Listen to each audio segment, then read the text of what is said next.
have a really cool shirt on today. Let me see if I can show you. Can you see? Isn't it great?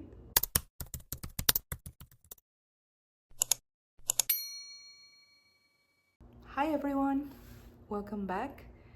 If you're new here, as I am, this is my second video. My name is Marisa and I have a vinyl account on Instagram and TikTok maybe, where you can find me as the Arsonet. So today yesterday I uploaded a short video about which of my records are the most valuable according to Discogs, the median price. So I thought I would do a longer version of that and talk to you a little bit about those 10 records. And yeah, that's basically it. Let's start. So at number 10 we have A Very She and Him Christmas by She and Him.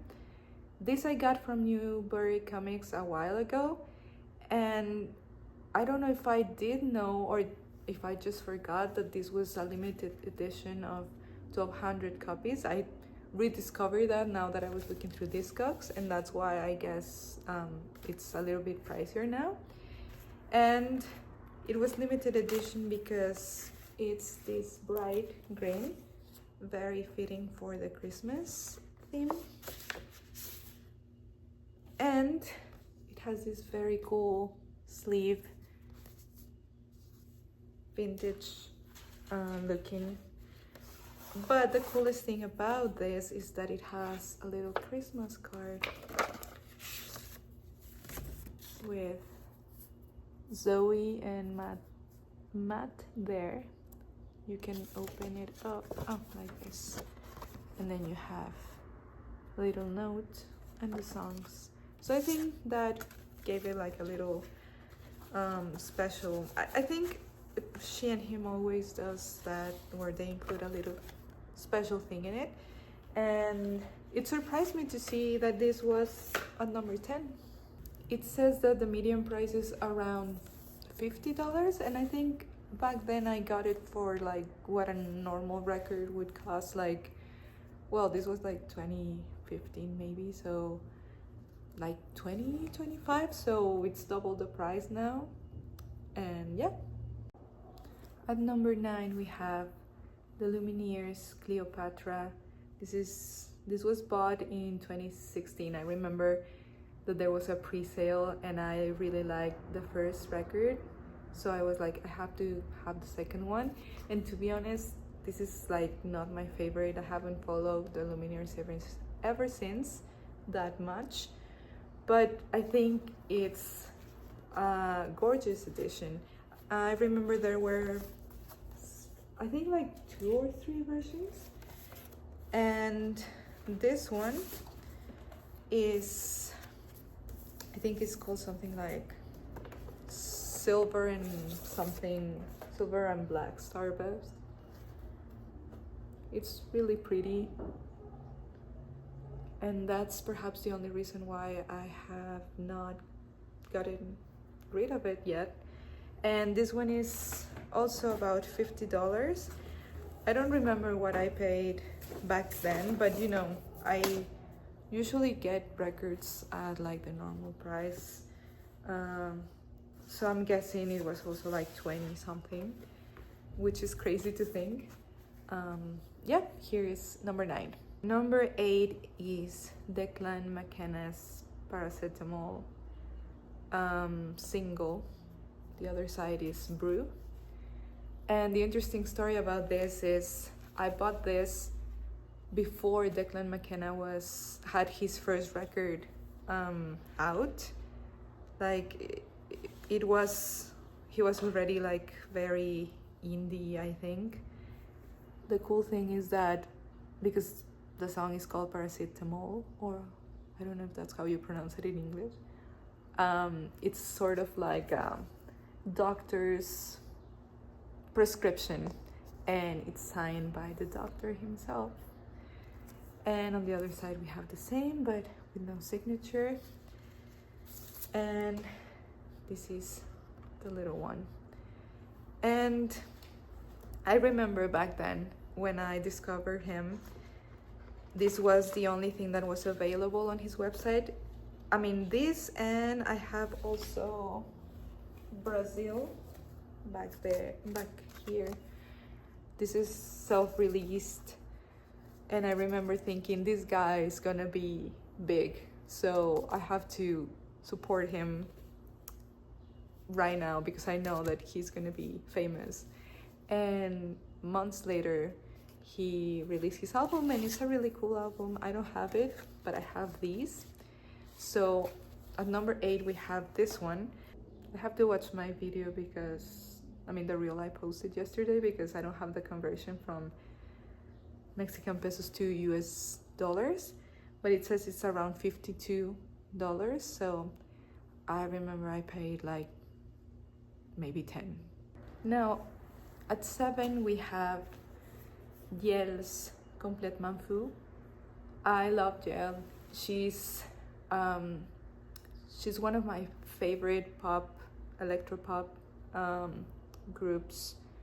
I was really obsessed with them when I was around 18, 19. I saw them live. I met them. It was before this album, but this is one of their best albums.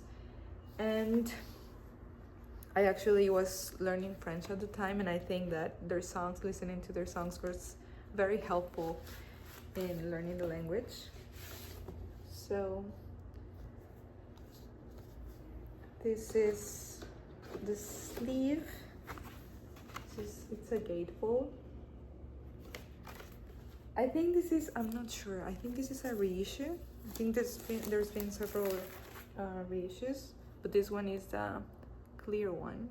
It's just one disc, and it's also around $55, which is, it's not a lot considering how records are priced now, but you know, in comparison to when I bought them, they have increased a lot in price. At 6 we have another Yale album. This is Safari Disco Club, which is perhaps my favorite and the one that I saw them promoting when I went to see them on tour. And this one I also bought like 10 years ago, and it doesn't even have a sleeve or anything. This is the back cover. But the special thing about this one is that it's yellow. I don't think I have any other yellow in my collection, and it fits the theme really well. I think that one thing that Yale has is that they're really into like the visuals and like the image, like the visual identity of each album, and so that shows in the editions that they released. And this one, it's around 50 something, I think, too. Let me see. Yeah, this one is around $57 now. The next one is Julieta Venegas Limón y Sal. I didn't realize how rare this was, because usually I have seen this and other records by her in my local stores here in Mexico, and I didn't really pay attention to them or run to buy them because I thought, oh, okay, they're gonna be here every time I come, right? But it seems like they were very limited, and this one and another one called C are like the most famous sought after ones. So when I wanted to actually buy it, I realized there were no longer any copies in the record stores that I go to. And then I realized that the price was crazy. A few years ago, you could pay like, I don't know, $200 for one of these. And one day on eBay, someone was selling it for $40. So I ran and bought it. And like 2 weeks after, I added it to my Discogs proudly.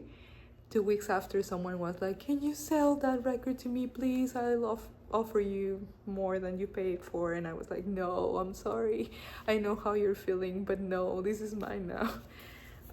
So here it is, the gatefold. It has 2 records and it's just standard black, but I really like the sleeves. I think that they are very Mexican in theme, very colorful, and I like that about this record, that it shows part of our culture through the visuals too. You know, and it's a weird thing because it is now around $60, and the other day I looked for it and it was like very like at a normal price, you know, like 20 something. So I thought, okay, they maybe had another reissue and this one went down in price or whatever, but now it's up again. I don't know what the thing behind that is, but I think it fluctuates in price a lot. At 4th place, I think we have Blink-182's California. This one I went to see them live when they were promoting California, and I bought this, you know, along with some other merch, and it turns out that this was like a concert exclusive. It's just clear, and I didn't know. I just realized until I was going to make this video and realized that this one was at the top. So that's cool. This is not my favorite Blink-182 album, I have to confess. I am one of those fans that prefer Blink with Tom DeLonge in it. But, you know, it has a couple of songs that I like, and I think it's like a really nice souvenir. I attached the memories of going with my sister, and you know, Blink-182 is a very special band for me because it reminds me of when I was in middle school and high school. So, you know, I keep it mostly because of sentimental value, and now I realize that it's actually valuable according to Discogs. This one is around $73. Next up we have Claire's Sling. This cover may be one of my favorite covers ever. I mean, she's gorgeous obviously, but I love the detail of the dog's paw in there. It's so cute. And also the back cover, I think it's very elegant. Like, you can see I like the visual concepts behind the albums, and the colors and everything ties in very well. Here we have the gatefold. And speaking of it tying very well, we have the sleeve here. But the cool thing about this one is the print. This may be one of my favorites in my collection. I think it looks like, can you see it there? Like a forest and like a landscape, like a sky that's about to have a big rainstorm or something. I think it's pretty cool. But it turns out that it was a record store day exclusive. It didn't have like any stickers or anything. I bought it like on a normal day. So, and you know, they usually have like some sort of indicator that this is a special thing, but it didn't. And I just realized now that I'm making this video. So I don't even know what I am buying sometimes. Does that happen to you too? And yeah, this one didn't surprise me as much, even though I didn't know that fun fact about it, because it's a really cool edition and it deserves to be in 3rd place. In 2nd place, we have Au Revoir Simon's Still Light. And this one has a tragic story for me. If you're familiar with this band, it is an indie band, It's formed by 3 very talented women, and there weren't a lot of free issues back then in the 2000s, because vinyl hadn't had its revival yet. And so this one is a rare record. I knew that when I was getting it.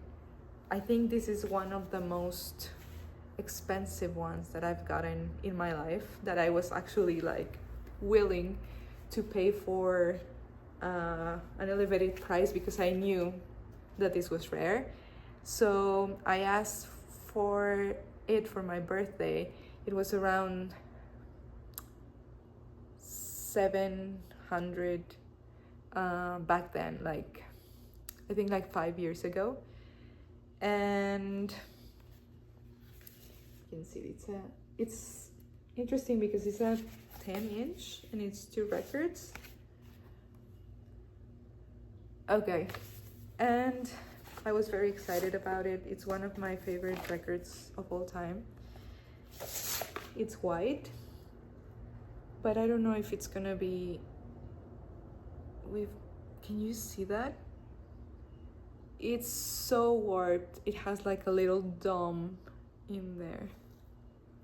Maybe you're not able to see it. Maybe you will. I don't know. That it's ruined. It's unplayable. Both of the records. And I have never been able to play it. I don't know. I live in a very hot place. I live in the desert. And you know, the people at the mail don't really care. So my theory is that it was left somewhere hot, and it just had to happen.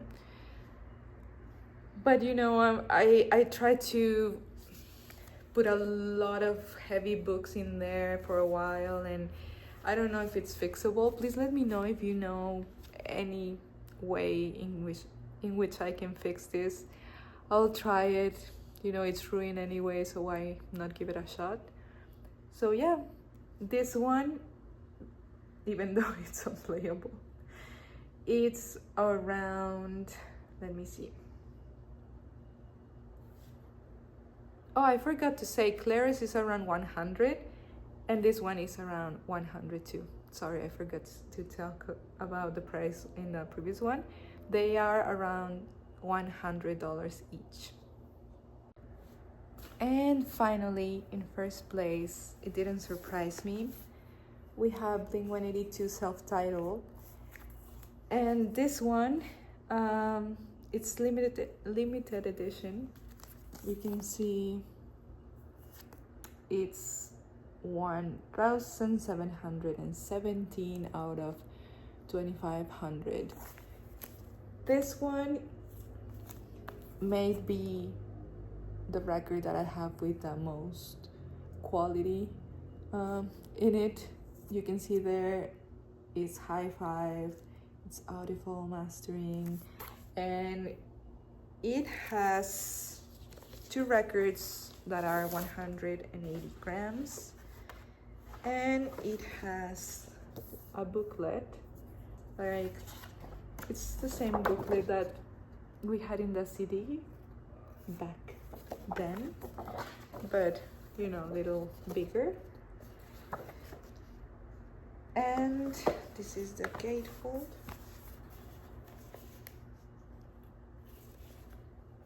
And this one goes for $128 right now.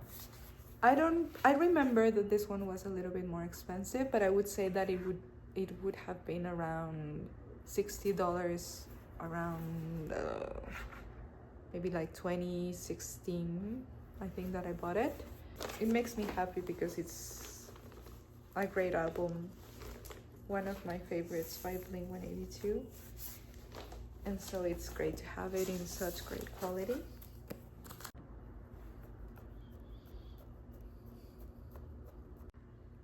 So this was my top 10 most valuable records according to Discogs.